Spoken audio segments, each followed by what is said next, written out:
Welcome to PhD with Women on It, Hack the Future. My name is Beata Young, and today's PhD Positivity Hacks delivered will be by our guest, Angela Thurman. Topic Women in Manufacturing. Episode 82 starts here.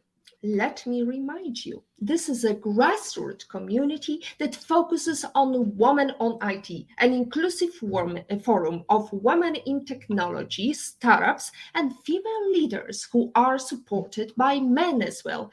And I bring heart to that hustle because empathy is my mojo. And empathy is critical when you are a woman in manufacturing.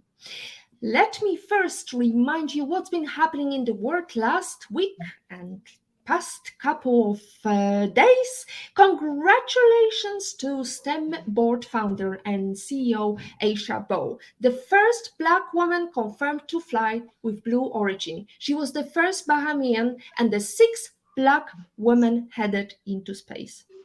Let that sink in. 6 Black women.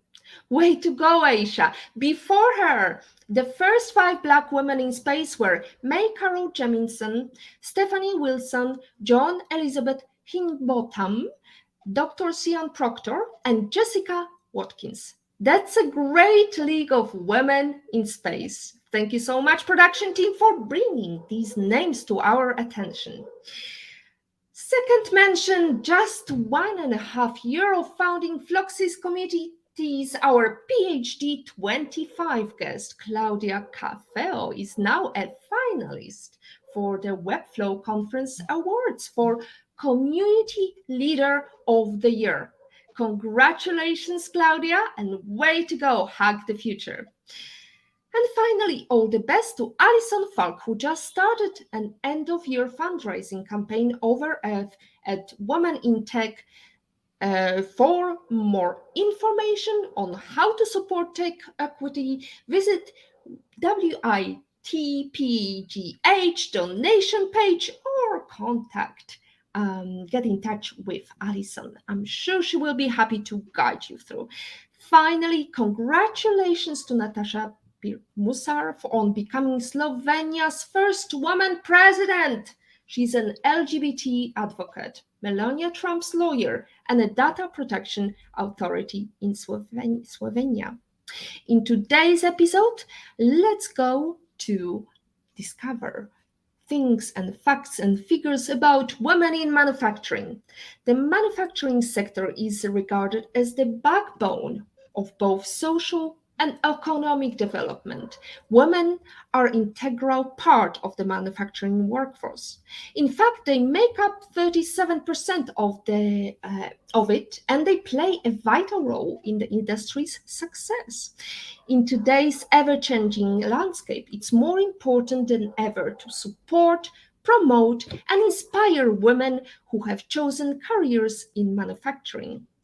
Our PhD Positivity Hacks Delivered, episode 82, Angela Thurman, she is arriving not only from space. She used to work with different companies. She's an engineer. She's passionate about mentoring and supporting women in the manufacturing industry. She's a volunteer and currently the secretary and the membership director for Texas chapter at Women in Manufacturing, the only national and global trade association dedicated to providing year-round support to women in manufacturing and working towards a world in which a diverse and inclusive manufacturing sector offers equitable opportunities and rewarding careers for all people. Angela, let's start with simple question. Where are you joining us tonight from? Currently, I am in Oklahoma, outside of Tulsa, Oklahoma. Fantastic. Great to see you. We had a bit of a problem joining the link today, but luckily we have Angela on her mobile phone today talking about how to hack the future if you want your future to be in manufacturing. So Angela, walk us through your career path. Tell us a little bit about how you ended up in this very interesting field. I'd be happy to. So I am from a very small community in Northwest Arkansas, about 100 miles from where I sit today. And I attended university in my hometown and earned a bachelor's of science in electrical engineering.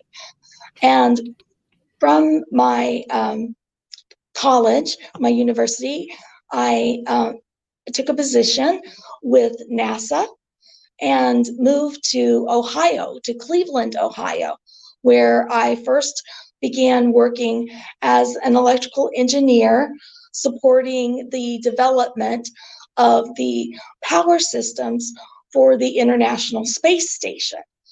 So that was a very exciting entry into my career. I was with NASA for about 3 years, and then left the government sector to take a position in a smaller commercial manufacturing company, where I worked for a company that produced very high quality germanium and silicon for the infrared optics industry. So think about the night vision windows and scopes for, say, a tank or a helicopter, or even for the sights on a rifle, but also for the semiconductor industry. So we had very pure ingots or boules of single crystal germanium and silicon that went into the semiconductor industry. And so I was really inspired by the semiconductor industry. And so I was there for a few years, and then later moved into telecommunications.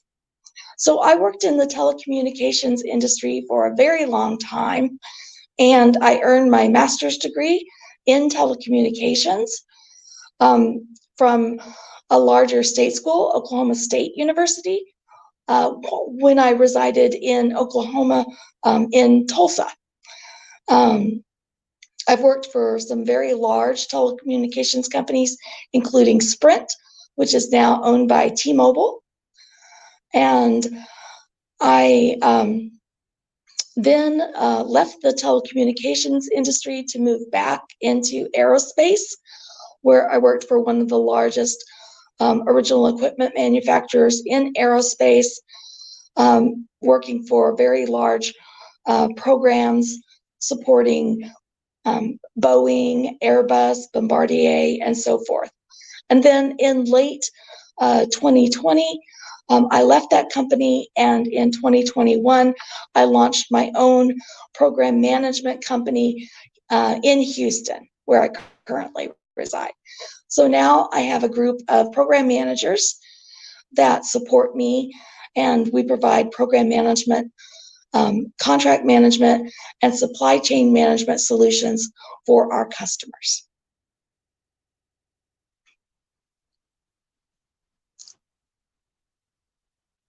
Oh, here is unmuting myself. Technology plays with us tonight. That's quite a career, Angela. I have to say that I would never envisage myself going into completely different industries and then still be comfortable changing and going outside of your comfort zone and changing from one job to the other. That sounded very smoothly. Was it a smooth transition, or was it as a factor of somebody hired you because they saw how great hire you are? I think it was a little bit of both. As an engineer, and particularly with a program management background, I was able to use those skills in a wide variety of positions and industries. My philosophy is that program management is industry agnostic. And so the same skills can be used across a wide variety of industries. And that has helped me to be flexible in various roles in different types of industries, because we're trying to solve problems, to find solutions. And it doesn't matter a whole lot if you're building airplanes or computer chips, or you have bandwidth in a telecommunications network. It's a lot of the same type of problems that you're trying to solve, and that really makes it very easy to transition from role to role in different industries. But I would have to say, when we talk about industry agnostic, I would say that curiosity plays a big part in getting the job you want to get. Because I remember my first time I was working for a company supplying laboratories, and all we did was supplying laboratory equipment. And then all of a sudden I became this laboratory expert, and I knew how the things are processed, how to extract certain things and so on. I'm not going to go into details. I'm not a scientific approach here. I'm not applying any of that, because I was just a secretary, but it was all very interesting to me. And then when I started working for pharmaceutical industry, I went into a different background. It definitely played a big role that I had this knowledge of certain companies, certain universities, and had something I could bring to the table. What about you? What skills, apart from project management, you executed with, let's say you worked for Tesla as well along the way? Well, I haven't worked for Tesla, but if I were to join Tesla, I would bring with me team development, time management, a degree of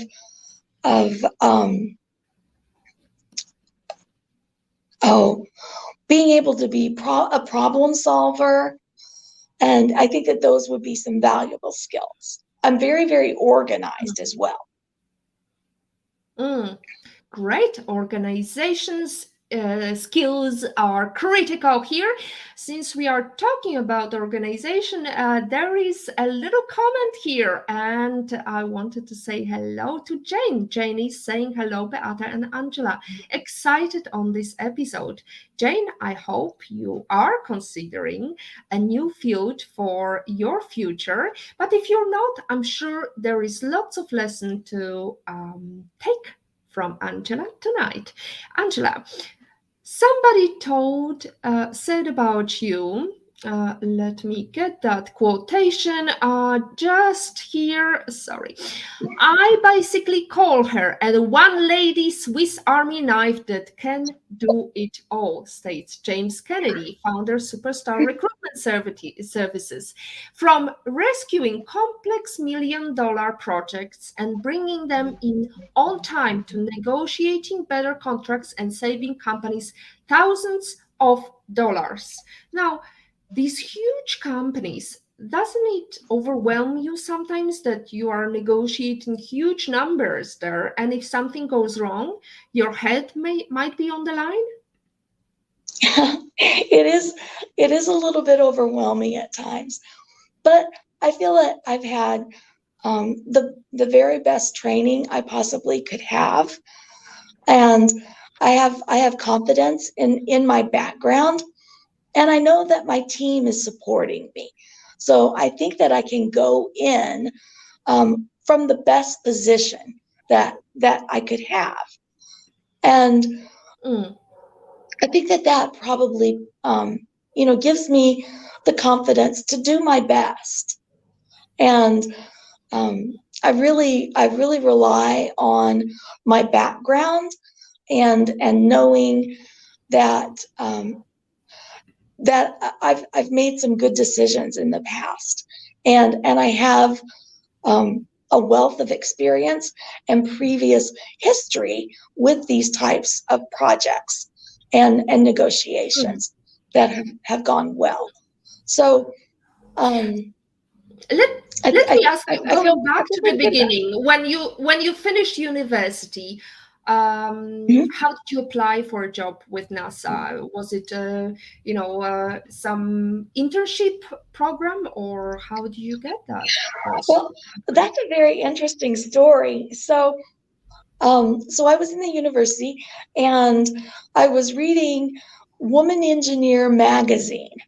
And this particular NASA facility, it was NASA Lewis at the time. It's now called NASA Glenn. They had a full page ad in the magazine. And so I thought, well, why not?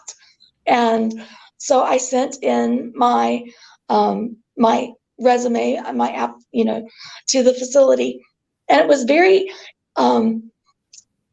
interesting that NASA Lewis had the project for the power systems for the space station. And my senior design project was a switching power supply. So when I interviewed, they asked me, the man who eventually became my branch chief, my boss, asked me, had I applied to NASA at large or had I applied specifically to NASA Lewis? And I told him, oh no, I only applied to NASA Lewis because I had seen this ad in the magazine. And he said, I've never heard that before. I've never heard of this magazine. And, it's just incredible that your project is a switching power supply. And I have an opening for an engineer to monitor the switching power supplies for the space station. So they offered me the job. Excellent. Now, I wanted to ask you whether you could share with us the history of women in manufacturing, because I think it's quite interesting to look at the statistics, how we were during the war. We were the main power behind the manufacturing jobs. And then what happened? If you could walk us through. So, women in manufacturing does have a very strong fondness for the iconic Rosie the Riveter persona, and all of the women that supported manufacturing during World War II, and how women came forward to fill those roles that were so incredibly important to support the war effort. And so our founder, Allison Graylis, founded the organization about 12 or 13 years ago. And it is an international now trade organization, and the only one of its kind to support women and our male allies who have chosen to pursue careers in manufacturing. And so Women in Manufacturing, or WIM as we call it, is organized as a federation of chapters. And each chapter is locally organized and led by a board of directors. So you would have a chair, a vice chair, a secretary, and a treasurer, along with different committee members. And that board of directors leads the local chapter. And so WIM has a lot of different educational programs, and many of those are offered at no charge. And then there are programs that there is a small fee for. Some of them are very, just very professionally presented and even competitive. And one of the things that really impressed me about WIM is that they have a program that is, to my knowledge, the only one of its kind that brings leadership development opportunities to the woman that is on the factory floor. And I don't know of any other program that's like that. So we see a lot of leadership development for managerial level employees or those who want to go into leadership in their organization. But WIM actually has this program to reach to the employees that are actually in the manufacturing positions, which I think is just fantastic. And so WIM has regional conferences as well as its national conference. And then the local chapters organize events to reach their local members. In fact, in Houston, we're having a local meet and greet to get the members together for more of a social event. And then we have all kinds of chapter organized educational events as well. And all of this is presented on the WIM website at all times. So we all get it. We need community to offer this support that is outside of the working environment. However, when I looked at the statistics, when I looked at the numbers, and when we talked about women in manufacturing as a backbone, just if we look at what happened in 2020 when we went into lockdown, when all of a sudden everybody needed toilet paper. And all these manufacturers were not capable of supplying because they didn't have enough people. On top of that, due to COVID, lots of females lost jobs because they didn't have support system, they didn't have childcare. So now, can you tell us what's the situation nowadays? Are there programs apart from your program? Are there any approaches by manufacturers, I mean the big factories, thinking about how to attract the female talent? So I think that there is, and WIM is actually leading the forefront of some of that by producing educational programs and getting those large manufacturers to collaborate together to find solutions. Because really, when people, with the simple concept is, and especially for me, I'm coming from, Eastern Europe. I was raised and born in Poland. And when I look at manufacturing, it's all about blue collar workers. However, there is a career path. Can you walk us through some examples of exciting career opportunities for females? I think that there are so many. So manufacturing means so much more than simply working on a production line. So that can be very exciting. And I think that the incorporation of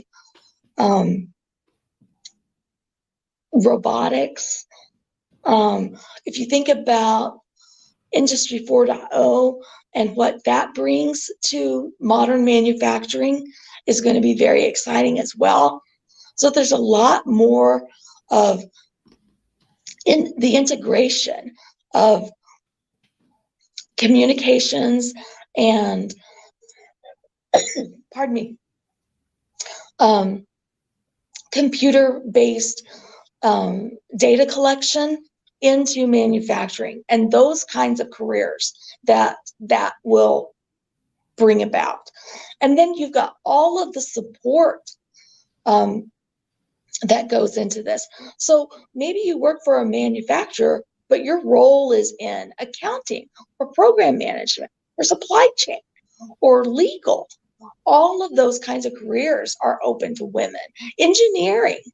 I really encourage women to pursue those kinds of careers. Think about those kinds of careers and how they can support manufacturing. Absolutely. We encourage you all to think about where females should be represented. And just to give you an example, today I came across a very sad story. A lady who was sharing her story on one of the ladies' groups looking for support. She's suffering from a little bit of down moment in her life, and her parents are trying to put her out, and because she lives far away somewhere in a village, there is no opportunity for remote jobs at the moment. The only job offer was in a building site as a operator of machinery. And actually lots of voices said, why don't you do that job? Because if that's the only opportunity, I'm going to tell you that that's going to be well paid. There is clearly a need for these people, for skilled workers in that field. And don't be bounded. And actually lots of comments from other ladies showing their keys to their heavy machinery, showing that they have done it and they love it because they are surrounded. But of course, some voices saying, it's weird to see a female. But on the other hand, they really love it because they are unique. They love their career and they are doing something different every day. Yes. Now, we have got Agata Bellon. Hello, Agata. She's asking, what made you move from job in NASA to your next role? And the second question, and do you prefer private or public sector, Angela? Oh, so the reason I moved from my job at NASA was personal. My mother became ill, and so I needed to leave Ohio and go back home to help take care of my mother. And thankfully, she recovered her health, and so it was a happy ending. And then as far as public or private sector, that could be a difficult question too. I think I actually prefer the private sector. Working in the government has a lot of advantages. It definitely does. But the private sector for me can be more rewarding in that the risks sometimes can be higher. Therefore, the opportunities also can be higher. And it's more, it's a little bit more flexible. So I think I prefer, as I am now an entrepreneur, I think I love the private sector. So walk me through your exciting path of starting your own venture. Why did you start it, and how did you start it? So at the end of 2020, obviously, since I was working for a very large avionics OEM, air travel was down significantly because of COVID, and the programs that I was working on had reduced production significantly, like they had completely shut down production. And so there had been a lot of reductions in my company, and so I was laid off. I took that opportunity to look around and decide, well, what is it that I want to do for my next step? And I considered going to work for another large company that was supporting NASA. And I was actually in the interview process. And I decided that after having worked from home for a number of years, I just didn't want to have the long commute to the Johnson Space Center. For me, it would have been over an hour to the center and then back another hour every day. So I decided to seek contract work, and the customer that I got indicated that it was a requirement in their procurement system that I would have to set up a limited liability company because they didn't pay individuals on a contract basis. So I thought, okay, I'll do that. So I set up the LLC, and then it just became convenient for me to just set up a consulting company under the LLC. And I brought on board more PMs. I got an assistant, and the company just began to grow from there. Excellent. Well done. If it wasn't for COVID, you probably wouldn't have started that job. So there is That's exactly true. Absolutely. As our mantra goes, look for something positive each day, even if some days you have to look a little harder. We have answer from Agata. Thank you, Angela. Great to hear that you enjoy your entrepreneurial journey. Thank you, Agata, for your great question. We still have got about 20 minutes for our show. Bring your questions. Say hello. Say where you are watching us from, whatever it is. We are keen on sharing actions, sharing visions, values, and enjoy sharing profits, as Cindy Gallop's mantra goes. Now, Angela, I wanted to ask you, now that you are having your own company, what is the biggest challenge owning your company? The biggest challenge as a small business owner for me is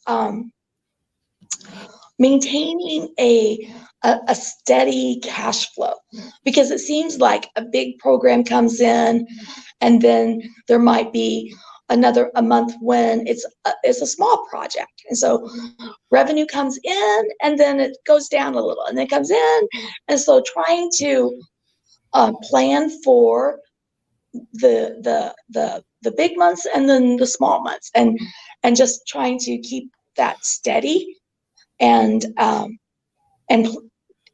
plan for that is a challenge. I'm not an economist. I'm an engineer, and so the way I work with numbers is a little bit different. But it's just something that, as you're building your business, you have to recognize that there are going to be months when you're not bringing in as much as other months, and how you work with that. So just budgeting, I think, is a key, and working absolutely. with your team. However, you just at the beginning of your journey. Let's face it. How many years have you been? A year and a half. Yeah. Exactly. So I'm sure the cash flow will be going and your team will be growing. Fingers crossed for that. So we have another question from Jane.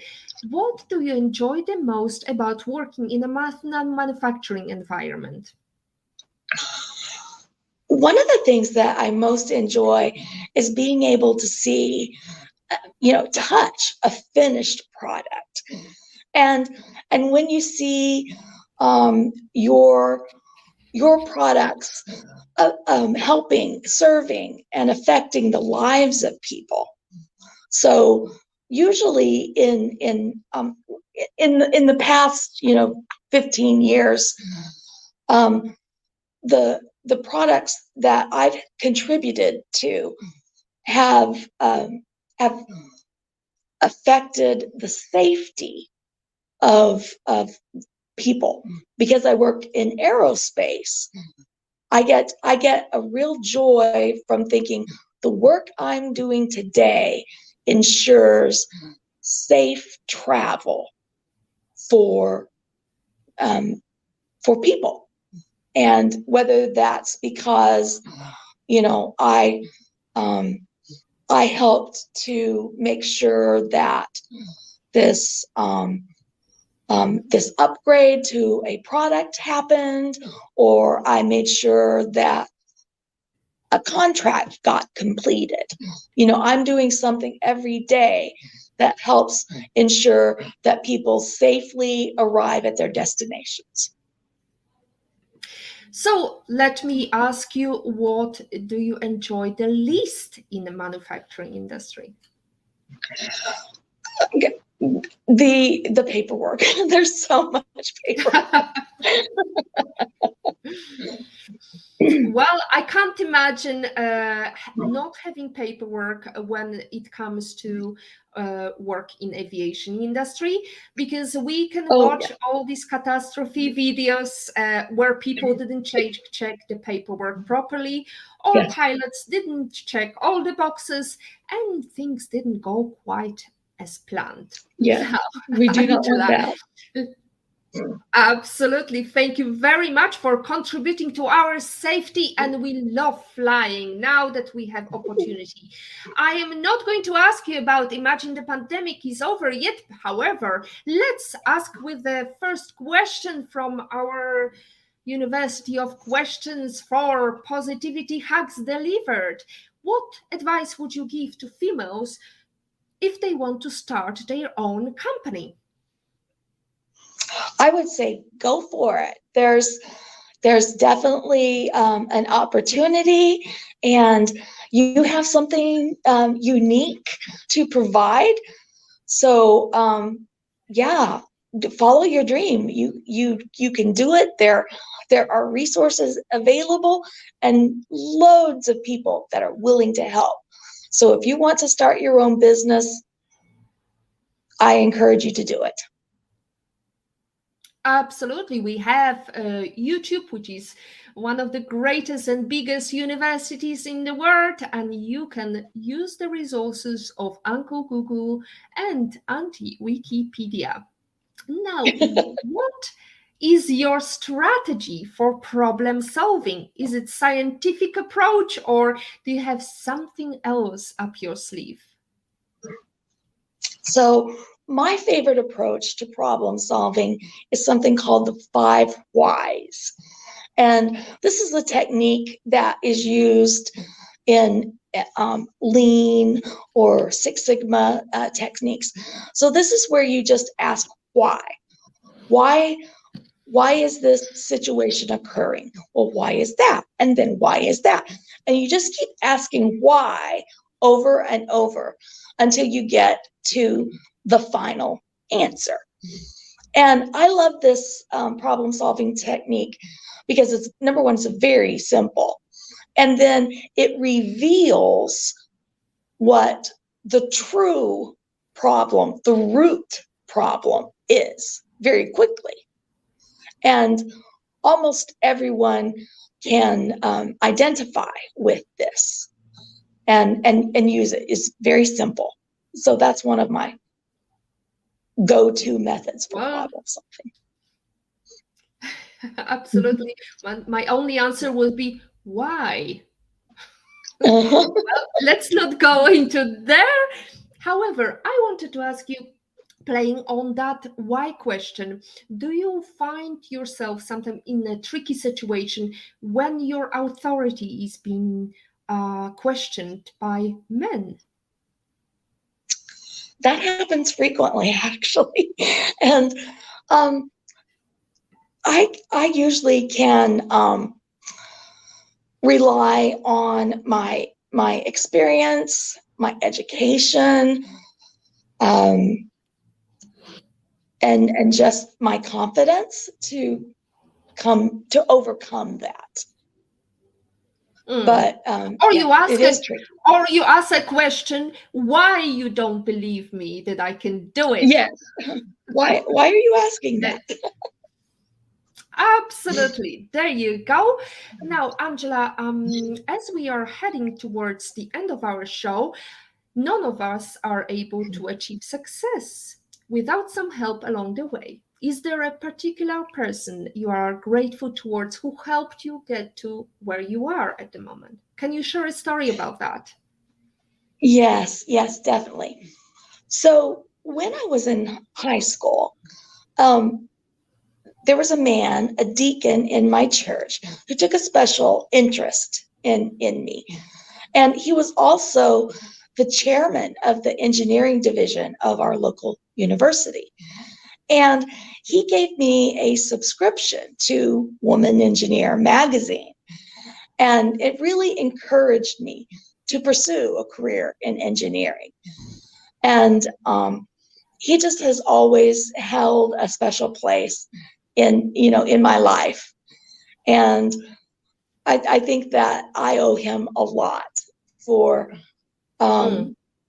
accomplishing, my education, getting my degree, and where that led me. So he definitely is someone that I care about a lot as a mentor.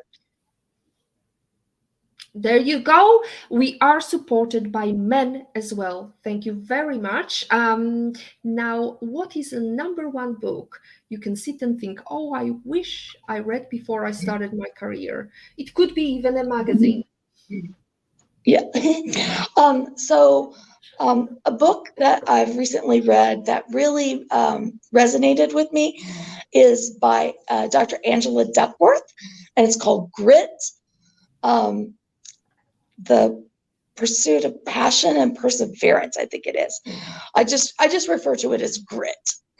But that really showed me that there's more than just raw intelligence that will help someone be successful.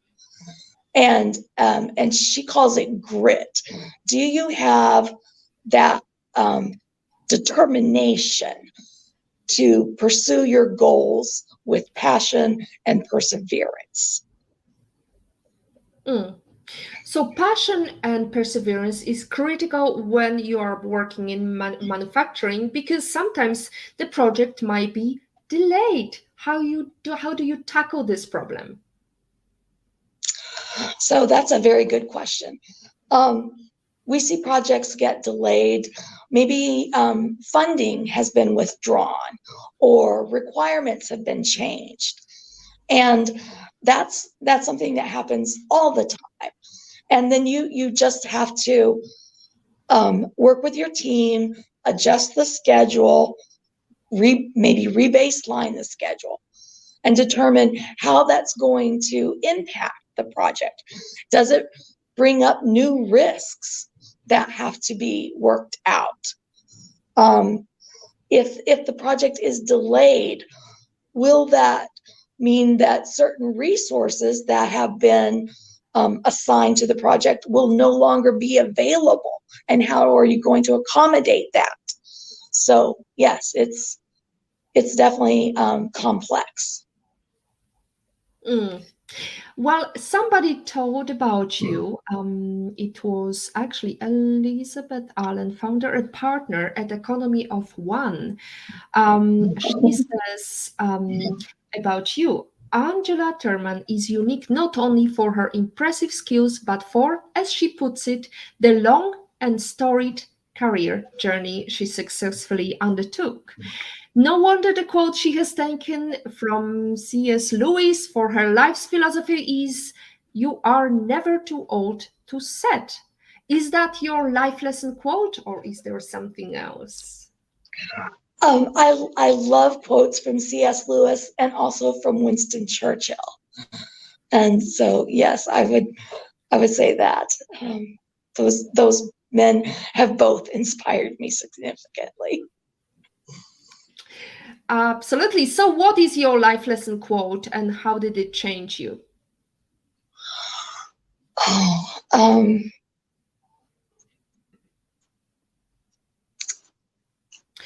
We actually have I'm it. You drawing a sent blank. us to two. Okay.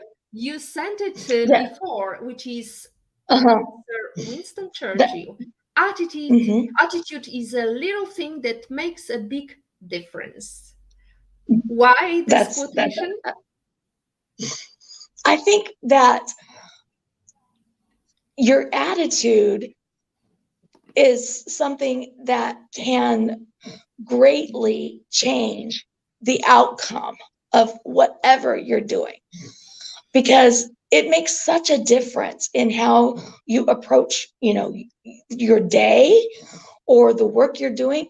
Because if you approach a problem, for example, with a grumbling attitude, it makes the work so much harder.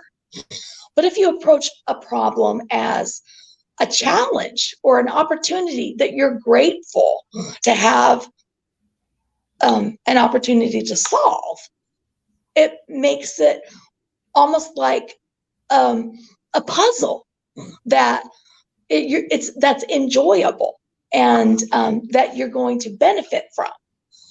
And I think that just makes a world of difference, and it certainly makes a great difference to those around you. Mm, absolutely. And you're working with women in manufacturing, trying to bring more leaders into this industry. How and what do Yes. you do?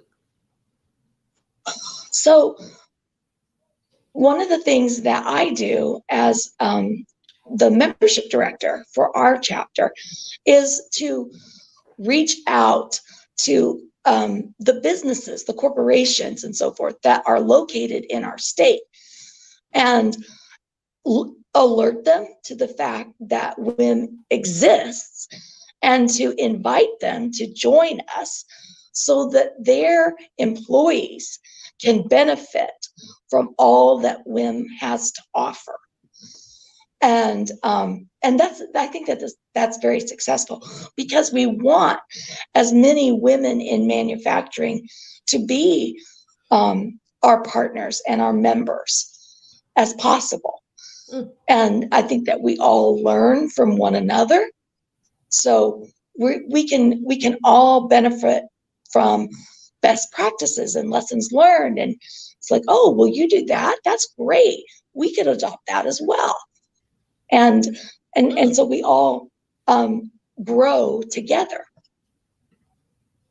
Absolutely. And it's not just about attracting more females at the bottom of the industry, it's actually showing the path to the top of the industry, just like Exactly. Angela did. Mhm. Now, Angela, we are coming to our favorite question. Imagine you can travel anywhere in the world, pandemic is nearly over, and you could take any person in the world to have private breakfast anywhere in the world. Who would you invite and where would you go to? Well, it was pretty easy to decide who I would invite. And that would be my faithful friend and assistant, Robin Kennedy. She has been with me practically from the beginning of my company. And because we work virtually, she and I have never met in person. So I would definitely take Robin Kennedy to breakfast. And the place that we would go would be the Hotel Dan in Tel Aviv. I spent, Mm, about a week in Israel once, and I stayed at the Hotel Dan, and have decided they have the most beautiful, delicious breakfast buffet I have ever had. And I love dates and figs and fruit of all kinds. And the Hotel Dan has all of that. Plus, they have blintz every morning. And all of that appealed to me, and it was delicious. And I would love to enjoy that breakfast with Robin. Robin, all the best to you. Hopefully you will finally meet in Tel Aviv or anywhere in the world. Angela, thank you very much for your answers. As we are coming to the end of our show, I wanted to bring you a quotation. Manufacturing is more than just putting parts together. It's coming up with ideas, testing principles, and perfecting the engineering as well as final assembly. James Dyson said.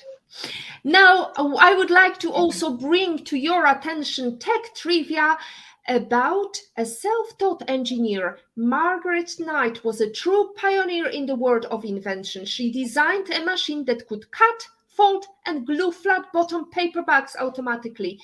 Can you imagine that? We are behind so many inventions. So is Angela. So are so many women hacking the future. And I leave you with this message. As always, our positivity quote comes from positive thinking only and goes, look for something positive in each day, even if some days you have to look harder. Next week, we are going to talk to our favorite networker. We had her almost 2 years ago. During pandemic, we were talking with Kelly Hoey about how to network in the pandemic reality. Now, let's look at the networking strategies to a seat on the board of directors, any C-suite seat that we need more women sitting at the table. Angela, it's been a pleasure. Thank you so much, Agata, Bellon, and Jane, for your comments, for your kind questions. And this is it from episode 82 with Angela. And thank you very much. And I hope to see you next week to hack the future of networking. Thank you.